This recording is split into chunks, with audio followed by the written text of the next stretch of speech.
Estamos dando continuidade aí ao nosso estudo no direito administrativo de servidores, agentes públicos, perfeito? Na aula passada, nós paramos aqui, ó, nesse slide aqui, perfeito? Olha só. Continuando com vocês. Atenção, somente os servidores titulares de cargos de provimento efetivo e nomeados em virtude de concurso público podem adquirir estabilidade. A gente massificou isso daí na última aula, galera. Não tem por que a gente ficar embromando em cima disso, tá bom? Ó, a partir da emenda constitucional 19 de 98, passou a ser condição para aquisição da estabilidade a aprovação de servidor em uma avaliação especial de desempenho, que eu te expliquei. Show de bola. Feita por comissão instituída para esse fim. É 41, parágrafo 4º, tá, gente? Conserta aí no seu material, tá bom? O STF ele já teve a oportunidade de decidir que é pressuposto dessa avaliação especial o desempenho efetivo, exercício do cargo, não se computando períodos de afastamento, conforme eu também já expliquei para vocês, dei o exemplo da licença para acompanhar cônjuge, tá? Vamos lá.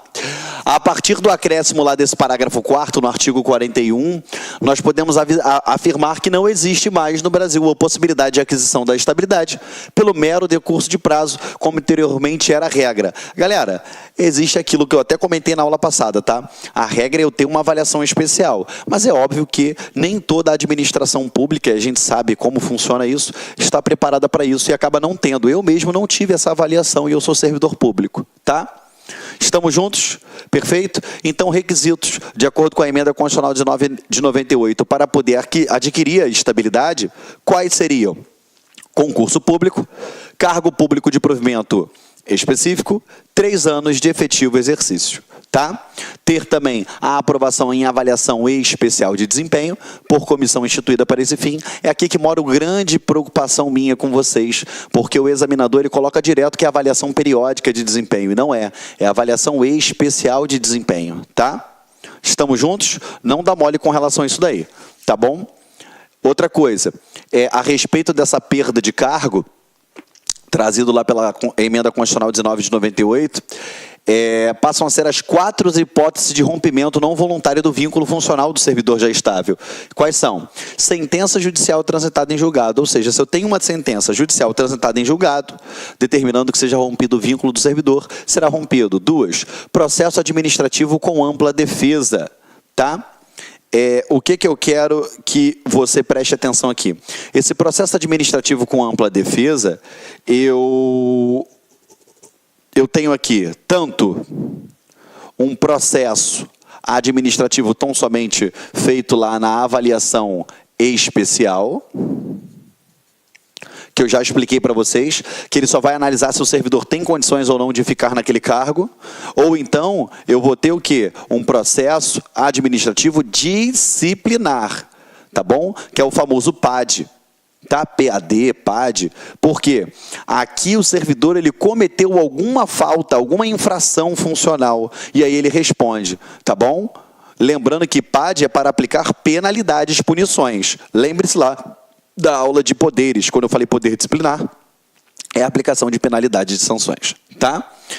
3, insuficiência de desempenho, verificando mediante avaliação periódica na forma de lei complementar, assegurada a ampla defesa. Galera, é o artigo 41, inciso 3º, isso daqui, parágrafo 1º, inciso 3º. Essa insuficiência de desempenho, ela é avaliada em avaliação periódica. Então, analisa comigo, para perder o cargo, avaliação periódica. Para ter o cargo é avaliação especial para ter a estabilidade. Não confundam. Galera, isso daí é modificado na hora da prova e geral erra essa parada aí. Tá bom? Vamos lá. Esses 3 aqui. E eu ainda tenho o quê? O excesso de limite de despesa com pessoal. O que seria isso? É quando a administração pública ela tem mais gente para pagar do que dinheiro para pagar. Perfeito? Toda vez que eu trabalhava esse tópico em sala de aula, eu falava, olha, o dia que isso acontecer, a sua preocupação vai ser outra. Porque vai estar um caos. E realmente algumas administrações públicas espalhadas aí pelo Brasil afora, alguns municípios ou até mesmo alguns estados, a gente vê aí que eles estão em calamidade financeira. E aí, realmente, isso pode vir a acontecer? Pode vir a acontecer. Ou seja, ele tem mais gente para pagar do que dinheiro para pagar. Tá bom? Aqui, ó, a dispensa por excesso de despesa do pessoal pode ser feita indiscriminadamente? A resposta ela é bem notória, clara e sonora. Não. Tá bom? Como vai ser feita essa dispensa? Olha o que eu te escrevi aqui para vocês. Ó. Somente se as medidas de redução de pelo menos 20%, ó, acompanha comigo, porque o próprio artigo lá, 169, parágrafo 4º, ele traz isso. Primeira coisa, redução de pelo menos 20% das despesas com carga em comissão. Então, vamos lá. Não tem dinheiro para pagar a galera. Eu tenho excesso de limite de despesa. Já posso mandar servidor público que estava embora? Não. Primeira coisa, eu tenho que reduzir ao menos 20% dos cargos em comissão e das funções de confiança. Beleza. Geraldo ainda não resolveu o meu problema. Tá? Vou até botar aqui, ó, 1. Geraldo, não resolveu o meu problema. Eu ainda não tenho como pagar todo mundo. Show de bola. Eu vou exonerar os servidores não estáveis. 2. Beleza? Eu exonerei os servidores não estáveis. 2. Caraca, Geraldo, olha só. Eu exonerei os servidores que não eram estáveis. Eu reduzi ao menos 20% dos cargos em comissão e ainda não está tendo dinheiro para pagar a galera. Show de bola. Aí, se não forem suficientes, o que acontece? Olha lá, ó. Para assegurar as despesas do limite fixado em lei complementar, poderá, então, o servidor estável perder o cargo, desde que o ato normativo motivado de cada um dos poderes especifique a atividade funcional, o órgão, a unidade administrativa e o objeto da redução de pessoal. Então, ó, o servidor estável, você bota aqui, ó, 3. Então, vamos lá, galera. Excesso de limite de despesa com pessoal. O que você tem que guardar na sua cabecinha? Do lado aí, ó, do seu material, você faz uma chavezinha aqui e bota, ó, 20% do cargo em comissão. 2, não estável. 3, estável. Beleza, galera? Estamos juntos? Não pode confundir. Isso daqui tá didatizado para vocês, mas é o texto do artigo que fala isso. Os próprios incisos eles vão trabalhando, tá bom? Primeiro ele até fala que cessa o repasse de verbas e tal, mas o que importa para a aula de hoje é exatamente isso daqui, tá? Não vamos dar mole com relação a isso daí, por favor, tá bom? Conto aí com a atenção de vocês, tá? Fizeram as anotações. Eu vou prosseguir. Vamos adiante.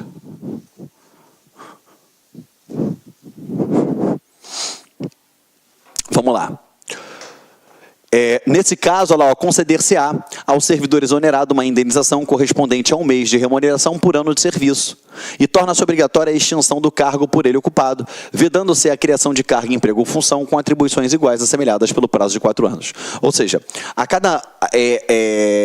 o servidor ele vai receber uma indenização correspondente a 1 mês de remuneração por ano de serviço. Ele tem 10 anos de serviço, aí ele recebe uma indenização no valor de 10 vezes a remuneração mensal dele. Ok? Perfeito? E fica vedada a criação de outros cargos iguais ou semelhantes, com atribuições semelhantes. Tá? Estamos juntos? O estágio probatório e a estabilidade são institutos jurídicos distintos. Tá? A estabilidade é um direito constitucional para quem possui cargo público efetivo e será adquirido após 3 anos de efetivo exercício, logo depois dele ser aprovado em avaliação especial, que você já sabe, já fizemos isso na aula passada. A aprovação em estágio probatório é um dos requisitos para a aquisição da estabilidade, não se confundindo os institutos. Então, eu não vou confundir uma coisa com a outra, tá? Porque na hora da prova o examinador ele brinca com as palavras, ele tira uma coisa daqui, outra dali, e você acaba confundindo, a gente não pode dar esse mole na hora da prova, tá bom?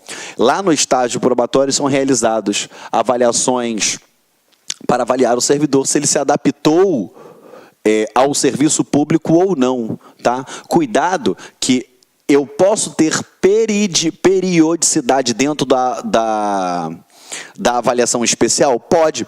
Por exemplo, certa vez, eu vou dar um exemplo concreto. Eu estava ministrando aula a respeito da legislação específica para o concurso de agente penitenciário do Rio de Janeiro. E a legislação específica de agente penitenciário do Rio de Janeiro, ele diz que a cada 3 meses ele será avaliado. Então, eu tenho periodicidade dentro da avaliação especial? Tenho. Que não a transforma em uma avaliação periódica. Tá bom? Cuidado, eu sempre falo isso para vocês. No direito, existem palavras que elas se referem a institutos. Beleza? Então, às vezes, a gente usa aquelas palavras tão somente por ser palavra, mas eu não posso confundir com um instituto que ela representa. Me fiz entendido? Por exemplo, avaliação periódica é um instituto. Ter periodicidade ou avaliar de forma periódica dentro da avaliação especial, eu só utilizei a palavra avaliação e a palavra periódica.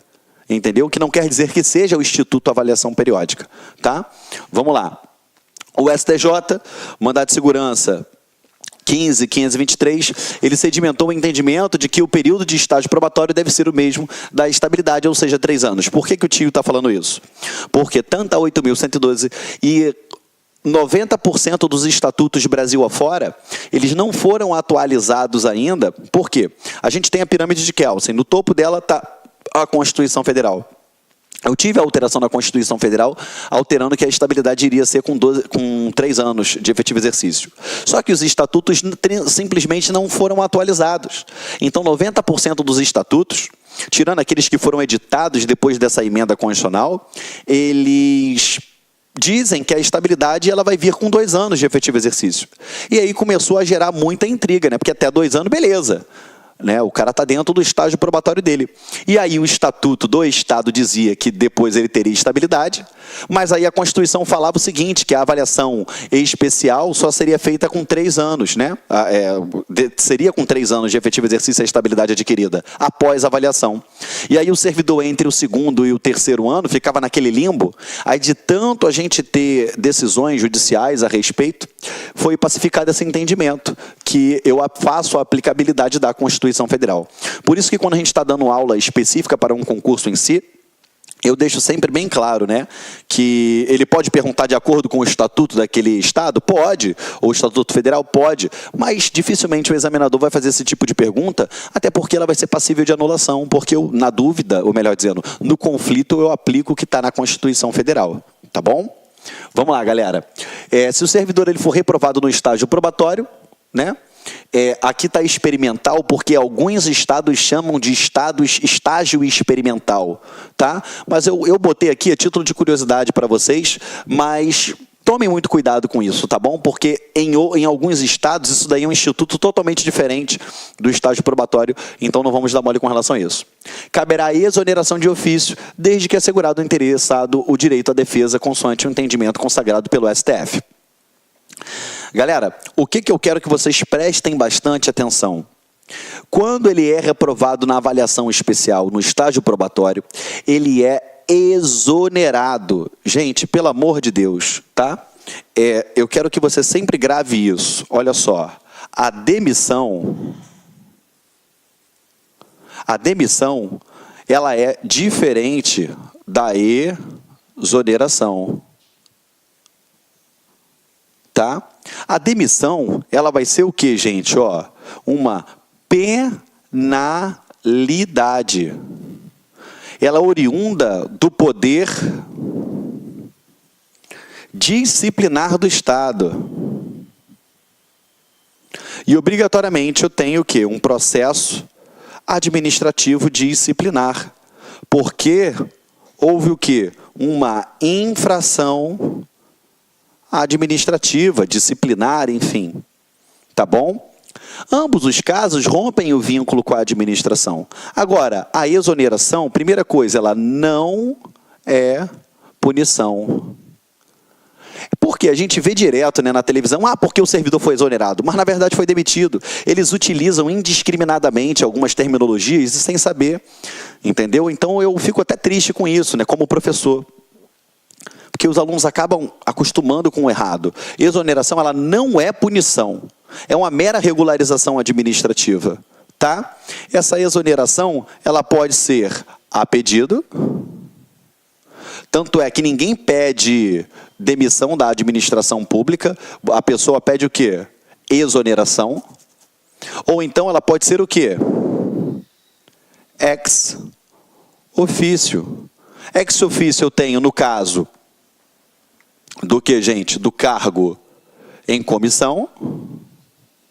Beleza? E eu também tenho do que? Do cargo efetivo.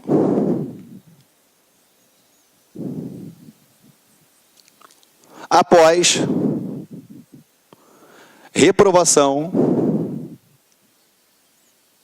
no estágio probatório.